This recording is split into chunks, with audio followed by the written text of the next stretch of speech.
How you doing, everybody?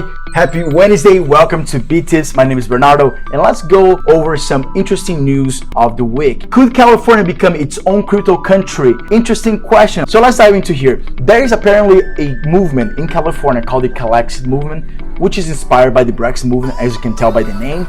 But in reality, the name of the movement is Yes California. This movement's objective is to make California its own country and base its economy solely on cryptocurrency. In this movement, appointed a blockchain expert named Alistair Caithness to analyze how an economy based on digital assets like Bitcoin could be used to guarantee a universal basic income. So another reason fueling this movement is that they want to implement a crypto-based economy because they believe that these will be able to provide Californians with free healthcare, free education, and a basic income. Now let's pause a little bit for a moment. These movements of separation or independency is not an uncommon thing in California.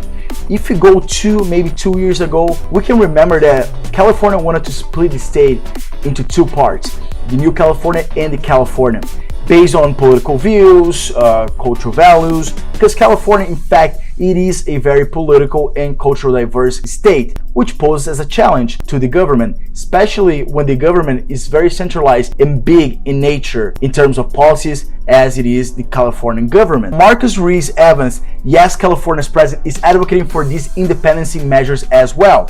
He claims that California is the world's fifth largest economy, which it is because California is a powerhouse not only in the United States but in the world in general, and praised Caithness' advice in adopting cryptos, stating that people need assistance, especially right now, and the government is struggling to come up with somebody. He continued, "It is also good to have a Scotsman, which is Caithness, now living in California involved in our project, as a model for a sovereign California has been developed from the Scottish independence referendum."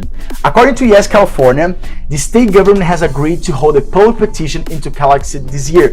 So we can see there are measures being taken to materialize this process. They claim that a possible formal voting process could take place by 2024. It is something very palpable, as you can see, that people are actually organizing to make a protocol to make this process work or to kickstart the process. California Senate Banking and Financial Institutions Committee recently passed a bill seeking to define digital assets and measure their impact on state and consumer protections. Institutions are taking cryptocurrency more serious and having more considerations towards them. But here's I want to see something. Whether or not you agree with this politically, it is very instigating to see how this process will come along, because there's an important discussion in the crypto community of the possibility of cryptocurrencies one day to substitute established economies all over the world. And this right now, as you can see in California, serves as a prototype for that vision. And it will provide good data, good information, theories about the process of making a crypto-based economy. So let's keep an eye on that and see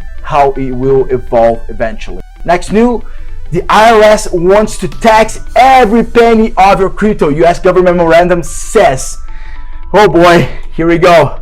A recent memorandum from the US tax authority, the IRS, attempted to clarify taxation rules around receiving crypto assets as payment. Yes, a taxpayer who receives convertible virtual currency in exchange for performing a microtax task through a crowdsourcing platform has received consideration in exchange for performing a service, and the convertible virtual currency received is taxable as ordinary income. So if you participate in a task or a project, and if you receive a payment in cryptocurrency, the IRS will make you claim those assets. Unfortunately, that's how it is. But as we jump to this other complementary news, IRS plans to ask every American worker if they use crypto in 2020. Every American filing taxes for 2020 will have to tell the IRS whether they use crypto this year, according to the new drafts from the tax agency. The IRS released drafts of its income tax forms for 2020, which will ask every American filing income for the year whether or not they use crypto. The latest 1040 form asks, at any time during 2020,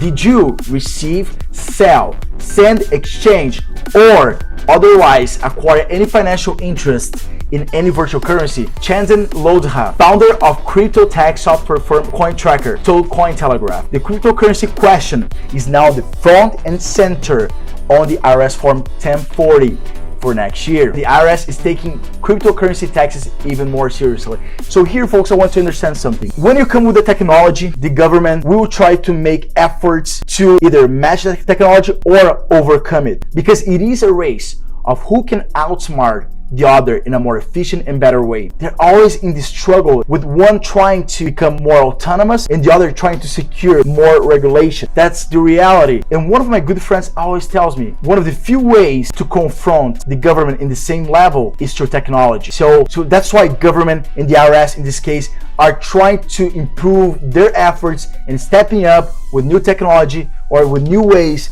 to come and track the cryptocurrencies of individuals. So it is what it is. But thank you folks for your time and attention, and stay tuned for more news coming up soon to you in a very digested and informal way just for you. And I'll see you later.